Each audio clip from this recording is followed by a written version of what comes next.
Bueno, regresamos al rumbo, el rumbo de la mañana, el rumbo del país. Son las 9:06. A esa hora recibimos agradado a Pavel Isa. Hacía mucho que no venía por aquí, ¿verdad? Mucho. De manera presencial. De manera presencial, sí. Él estuvo con nosotros cuando estábamos en la tarde. Siempre, sí. Estuvo con nosotros físicamente. Fue uno de los primeros invitados. Bienvenido, Pavel. Buenos días. Buenos días. Gracias por tenerme acá con ustedes nuevamente. Muchísimas gracias, de verdad, Pavel, por aceptar la invitación. Pavel, definitivamente cuando uno ve un titular que te habla de que la deuda está en un 70% y uno ve en el Congreso la aprobación de nuevos préstamos, pues la verdad que uno como ciudadano se asusta y se preocupa. ¿Cuál es la situación tú que trabajas en el Ministerio de Economía, Planificación y Desarrollo? ¿Cuál es la realidad? Bueno, la realidad es que el ritmo de crecimiento de la deuda antes de la epidemia era un ritmo de crecimiento preocupante, no era una situación de crisis, pero el ritmo que llevaba la deuda era un ritmo no deseable y que eventualmente iba a llevar al país a tener que ajustar las finanzas públicas. Pero además de eso, eso se daba en un contexto de descreimiento sobre el gasto, de para qué sirve el endeudamiento y para qué sirven las finanzas públicas y los recursos públicos en general. Creo que el Estado dominicano acusa un nivel de débil legitimidad muy grande, o sea, una debilidad muy fuerte en la legitimidad. Entonces no se trata solamente de si te estás endeudando mucho, es para qué te estás endeudando. El gasto público financiado con impuestos y financiado con deuda está traduciéndose en mejor calidad de vida. Entonces la percepción general es que no era así. Es decir, que pudiéramos, el dinero público no se estaba usando bien. Entonces, y en ese contexto de crecimiento de la deuda para financiar los déficits sostenidos, que no eran muy altos, debo decir, los déficits 2004 en adelante, 2008 en adelante, no eran muy altos, pero el punto fue que fueron del equivalente al 3% del Producto Interno Bruto, o sea, unos más de 100 mil millones de dólares, de pesos. La verdad que no preciso la cifra, pero estamos por eso los economistas no preferimos utilizar los porcientos del PIB, pero no llegaba a 200,000. Ya, la verdad es que ahora mismo yo tiro una cifra y después creo que era 177,000. Bueno, entonces el tema es que un déficit entre el 2 y el 3% del PIB no es un déficit muy significativo. El problema fue que fue un déficit de esa magnitud porque duró 10 años, más de 10 años de forma consecutiva, es decir, 2008 a 2019, 11 años. Entonces eso hizo que la deuda escalara y todo esto en un contexto de débil legitimidad del Estado y de descreimiento, de duda. Ya, entonces llega la epidemia. Entonces la epidemia lo que hace es, bueno, el gobierno tiene que salir obligatoriamente a auxiliar a las personas haciéndole fuertes transferencias para sostener el consumo, porque nos mandó a encerrarnos, como se hizo en toda parte del mundo, por una parte, y por otra parte los ingresos se cayeron porque la actividad económica se restringió.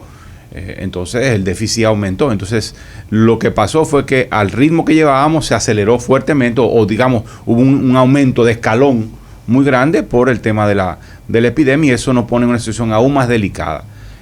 No significa esto que estamos en una situación calamitosa ya. No lo estábamos antes, aún no lo estamos ahora, en particular porque en todo el mundo está pasando esto. O sea, no es un asunto de la República Dominicana, en todo el mundo los déficits y la deuda, o sea, hay un enorme endeudamiento de los estados en el mundo. Y entonces la respuesta, ¿por qué? Porque la respuesta que dieron las autoridades monetarias en todo el mundo fue abrir las llaves monetarias, es decir, frente a la crisis, ¿qué hicieron? Bueno, emitir dinero, por decirlo de alguna manera, ¿no? Y abrir las llaves y permitir que eso hizo que las tasas de interés bajaran y los gobiernos pudieron endeudarse para enfrentar la situación. También las empresas han tenido muchas más posibilidades de endeudarse, si bien no lo pueden hacer o lo puedan hacer de forma limitada, porque ¿quién se va a endeudar si no está vendiendo? Pero el dinero estaba y el dinero está. Es decir, el nivel de liquidez que hay en la economía, en esta economía y en el mundo, es enorme, ¿no? Acorde con la situación de crisis. Entonces, pues los gobiernos sencillamente accedieron a estos créditos, pero ahora nos ponen en una situación bastante difícil. Pero yo creo que en todo el mundo es así, de tal manera que en este momento lo más preocupante no es tanto el total de la deuda como porcentaje del PIB, como no lo era antes tampoco. Antes hablábamos de un 50% y estábamos escandalizados. La deuda total, el stock de la deuda, el tamaño de la deuda pública alcanzaba el 50 o más del 50% del PIB. Ahora está alcanzando más del 70%. Pero esa no es la cifra más preocupante, porque como se dice comúnmente, tú no pagas deuda con PIB, con Producto Interno Bruto, tú pagas deuda con ingreso tributario. Entonces tú necesitas, la pregunta es cuánto te cuesta, con respecto al porcentaje, con respecto a los ingresos del Estado. ¿Cuánto es que te está costando la deuda? Y te está costando más del 40% de los ingresos tributarios se destinan al pago de la deuda, de capital e interés. Eso es mucho, 40, eso es mucho. Ahora mismo la preocupación es los intereses, porque el capital tú siempre te puedes reenganchar. Si no hay un peligro grande, inminente, pues los mercados te van a financiar. El problema es que para tú pagar los intereses, que tú no reenganchas, tú no puedes reenganchar los intereses, tienes que sacarlo de los ingresos. Entonces, ahora mismo creo que está por alrededor del 30% de los ingresos. Es decir, por cada peso que se recauda, cerca del 30 pesos. Por cada 100 pesos que recauda, cerca de 30 pesos, tú lo estás destinando a pagar intereses. Con el perdón de Fafa, sí. Ahí en ese mismo punto, para que no saltemos, ¿qué hacer? Como tú lo dices, la deuda no se paga con PIB, se paga con ingresos tributarios. Entonces, ¿qué hacer en una sociedad donde los ricos no quieren pagar más impuestos y los pobres no pueden pagar? Ese es uno de los desafíos más importantes. El desafío más importante es darle legitimidad al Estado a largo plazo. Es decir, que todos creamos en el Estado. Que creamos que el gasto público está siendo dirigido, y la acción pública en general, no solo el gasto, sino la acción pública en general, está dirigida a mejorar la calidad de vida de la gente. Eso es lo que necesitamos. Ahora bien, luego para mejorar la calidad de vida, ¿dónde necesitas gastar y cuánto necesitas gastar? Y ya estoy hablando casi de la discusión del pacto fiscal. Y luego va cómo lo financias. Por lo tanto, eso significa quién lo paga. El desafío de una reforma tributaria, aparte del desafío del gasto, de darle en palabras sencillas diría que en el fondo es darle legitimidad al Estado y que la gente perciba que sea 1 peso o 10 pesos que tenga el Estado, que lo está gastando bien. En el lado tributario, el desafío es cómo recaudar sin lastimar a los pobres. Sí, pero ese es el tema.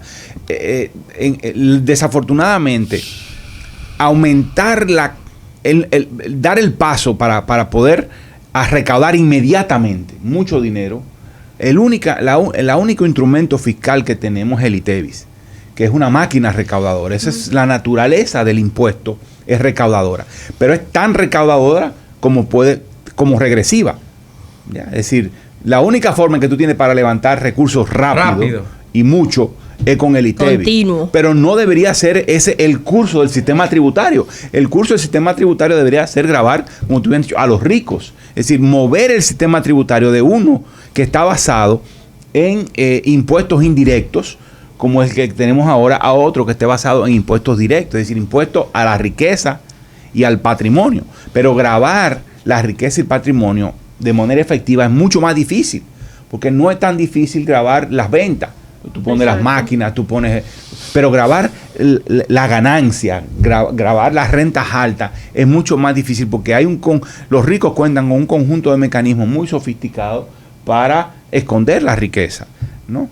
Y entonces eso hace que el esfuerzo para recaudar mordiendo a los ricos no sea un esfuerzo que dé resultados inmediatos, sino que tiene que dar resultados a más largo plazo. Hay que construir, hay que seguir construyendo todo un entramado de gestión tributaria que te permita gravar a los ricos. Pero además, el tema es que también la economía dominicana, y como muchas economías del mundo, es muy porosa. Entonces la riqueza tiene muchas fugas, muchas formas de escapar. Es decir, la compra de activos en el país, por ejemplo, te la hacen dominicanos y dominicanas con empresas inscritas en paraísos fiscales. Entonces, ¿cómo tú puedes entrarle a esa renta y financiar adecuadamente al Estado si hay todo ese conjunto de mecanismos? La única manera de hacerlo es a través de las articulaciones internacionales, acuerdos multilaterales. Y yo creo que hay un espacio propicio en este momento para eso, porque en Estados Unidos y en Europa están dando cuenta claramente. Ya se había venido discutiendo en el marco de la Organización para la Cooperación y el Desarrollo Económico, la famosa OCDE. Tienen 10, 12 años discutiendo este tema de cómo lograr impedir que los ricos se salgan con la suya escondiendo el dinero en los paraísos fiscales. Yo creo que ahora están dando un paso más, y en particular en Estados Unidos, con esta propuesta de Biden, del gobierno de Biden y de la Secretaría del Tesoro, está planteando la imposición de una tasa corporativa mínima global. Es decir, todas las corporaciones tienen que pagar un impuesto sobre la renta mínimo. Ahora mismo las corporaciones logran que sus rentas, que su tasa de tributación efectiva sea muy reducida, porque esconden el dinero, lo mueven, te generan unas arquitecturas financieras que dicen, y ese ingreso, ¿en qué país cayó? No cayó en ningún país, cayó en el océano.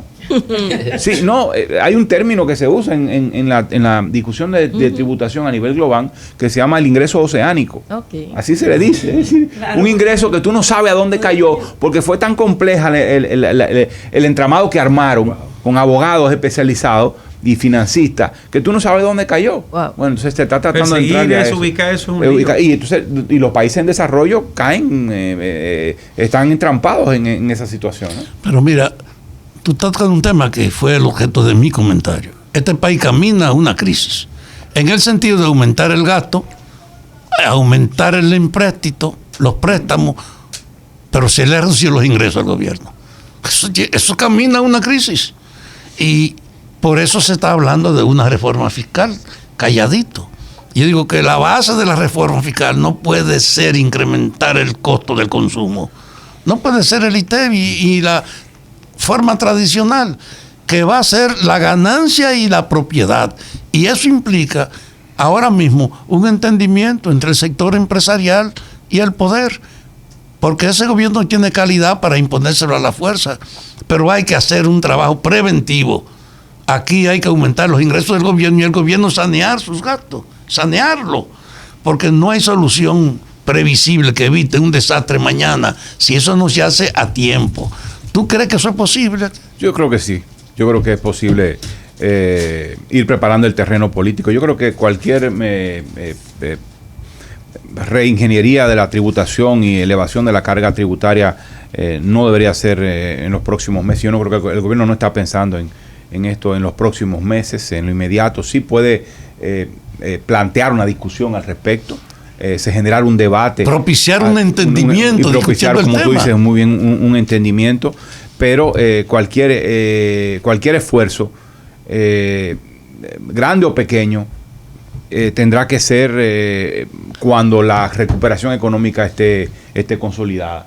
Y en este momento, si bien lo que estamos viendo es una recuperación explosiva, muy, muy fuerte, o sea, realmente la economía está moviéndose de manera muy intensa, pero hay que tener cuidado porque uno no puede, para nosotros hay no puede desbordarse. Pero para nosotros hay una salvación en que este país sea el primero que se ponga en condición de recuperar el atractivo al turismo. El país tiene ventaja para tratar de ser el principal atractivo. Me decía Domingo fuera, los cubanos están trabajando en recuperar su economía. Si ellos se recuperan primero que nosotros, nos van a agarrar con el turismo. El país necesita entender la trascendencia de acelerar el tratamiento de la vacuna para facilitar la condición de recuperar dinero. A eso iba, el tema es COVID. Si no, bueno, el tema es COVID hoy y lo fue hace un año. Así es. Y lo seguirá siendo. yo creo que las cifras lo que dicen es que el país está recuperándose de manera explosiva, pero esa misma explosión puede detenerse de repente si la situación sanitaria se complica mucho más, porque pudiera obligar al gobierno a tomar medidas aún más restrictivas, incluso en un contexto de expansión de la vacunación. Realmente el ritmo de vacunación en el país ha sido positivo, ha sido muy bueno, comparado con otros países en igual circunstancia. Y ahí es que está la esperanza de la recuperación, en acelerar eso sin conflicto. Entonces, de acuerdo, pero no sabemos si eso va a pasar. Así es. Y no sabemos porque no sabemos la gravedad del rebrote.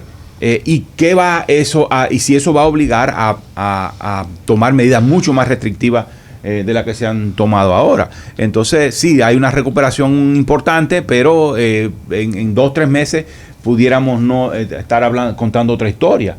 No lo sabemos todavía. Lo cierto es que de eso yo creo que de eso depende mucho cuán pronto el país pueda abocarse a una reforma fiscal.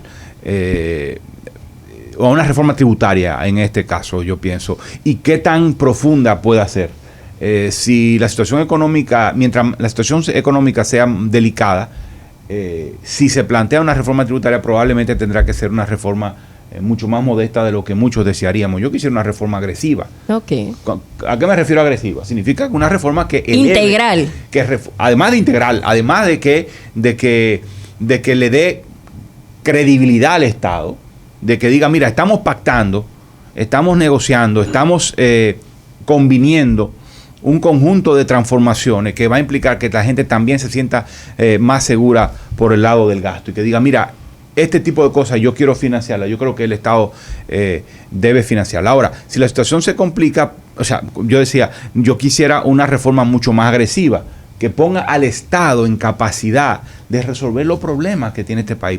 Muchos de los problemas son del Estado, la falta de agua, por ejemplo, la débil infraestructura vial en muchas zonas, ¿no? La misma situación energética, la cuestión de la energía, la cuestión del cuidado del medio ambiente, son temas que solo los resuelve el Estado, igual que la corrupción, que es aumentar el gasto. Bueno, entonces yo quisiera una reforma de un tamaño mayor, que repito, que ponga al Estado en capacidad de gastar para resolver problemas. Solo que en una situación económica tan delicada como esta, me temo que pudiera ser el caso de que si la recuperación no se consolida, de que tengamos que conformarnos con una reforma más pequeña. Nada de esto está decidido, es una discusión, digamos, abierta, incluso dentro del gobierno, porque hasta que no se consolide la recuperación no se va a plantear nada de manera importante y significativa, y desafortunadamente vamos a estar caminando a una situación cada vez más delicada porque el peso de la deuda va a seguir ahí, los ingresos no van a aumentar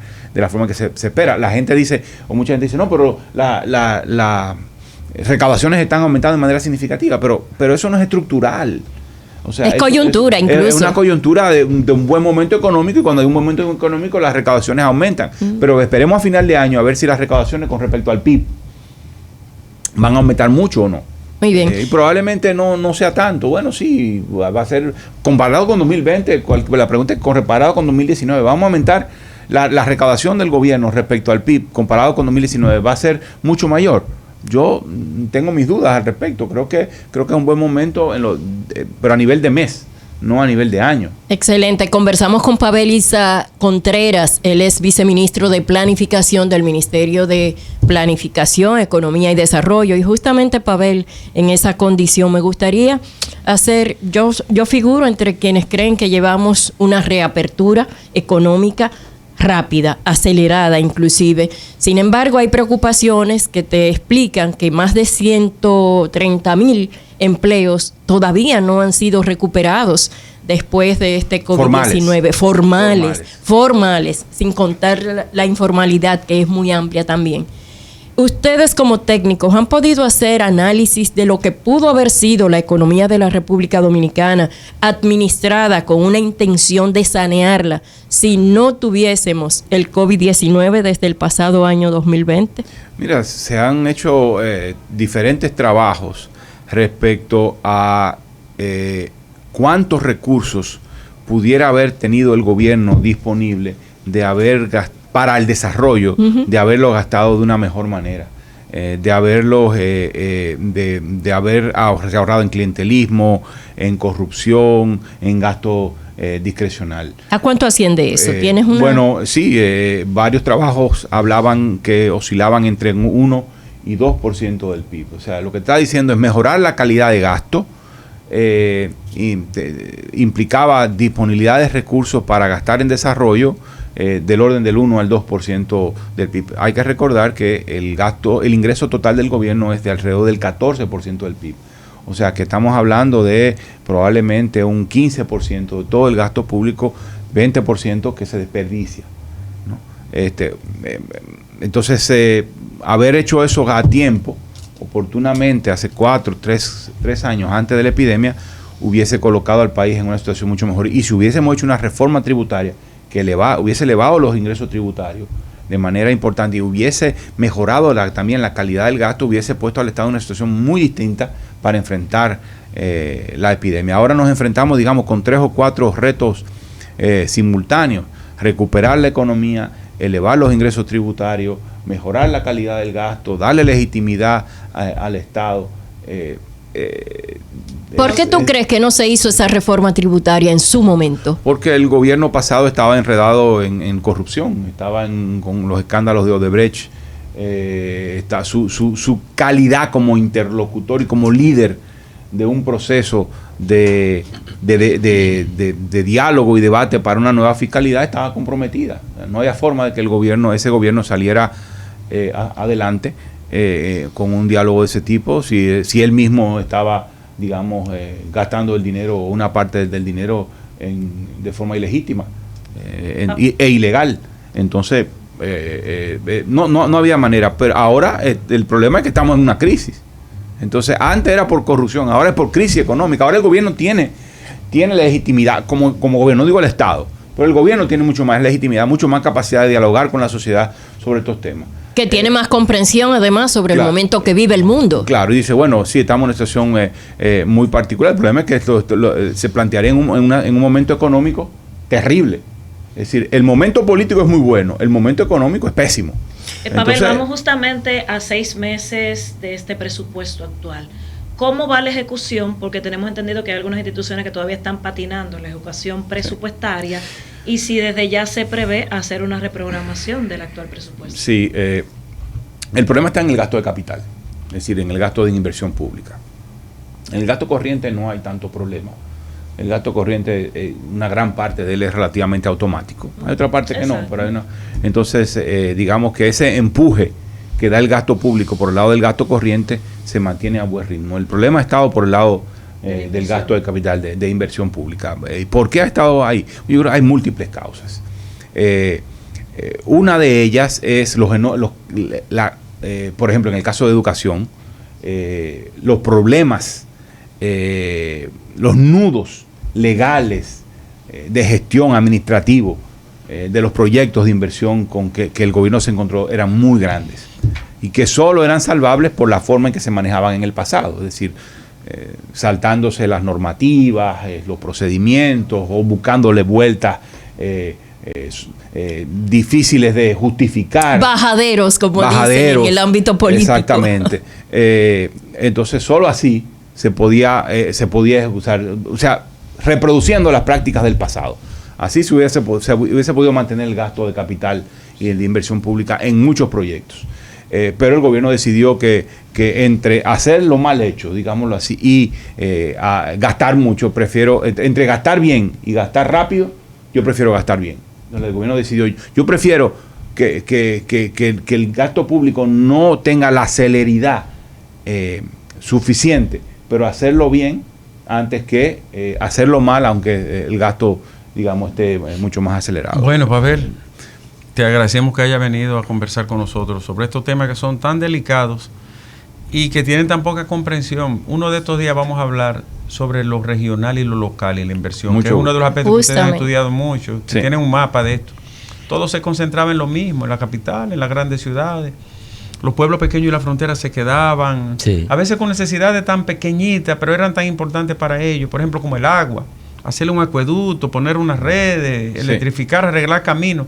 Eso sigue en plan igual. Bueno, lo que vamos a ver, enganchando con la pregunta anterior, es que el gasto de capital se deberá acelerar en el segundo semestre del año. Acelera ahora. Ahora acelera, tendrá que acelerar fuertemente y para empezar para continuar resolviendo muchos de esos problemas puntuales de las comunidades. Excelente noticia. Qué bien. Gracias, Pavel. Muchísimas gracias. A la orden.